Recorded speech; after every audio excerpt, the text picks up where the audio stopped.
Hello, friends. Today we are going to learn about an important document in world history, the American Declaration of Independence. When and why was it written? Who wrote it? And what did it say? You'll find the answers to these questions in this video.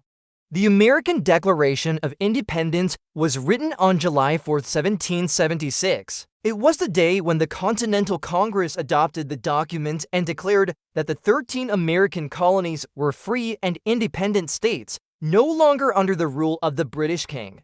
The main reason for this was that the British government had been taxing the colonies without giving them any representation in Parliament. This was in spite of the fact that the people of the colonies were loyal subjects of the British king and had no intention of becoming subjects of another king.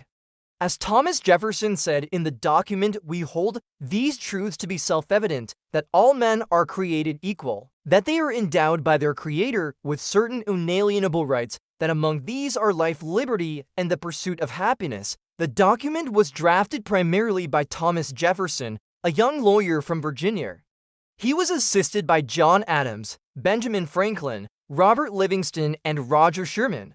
All these men were members of the Continental Congress, which represented the 13 colonies. Now let's have a look at the document. It begins with a preamble followed by a list of 27 grievances against the British king.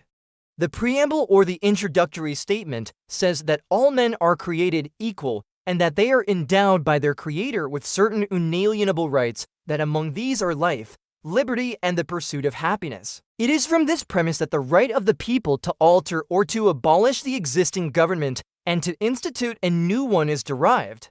The first part of the document was meant to convince the king to change his policies. But when that failed, the second part, which was a list of grievances or complaints, was used to justify the separation of the colonies from Britain. Some of the grievances or complaints listed in the document are: the king has forbidden his ministers to deal with the colonies unless through middlemen who would add their profits to the tax on the colonies.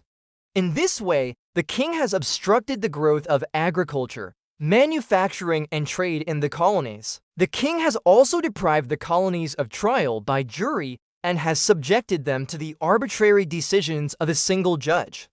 In the conclusion, the document says that since the king has refused to redress the grievances of the colonies, they now consider themselves to be free and independent states. They have the right to levy war, conclude peace, enter into alliance, and do all other acts and things which independent states may of right do.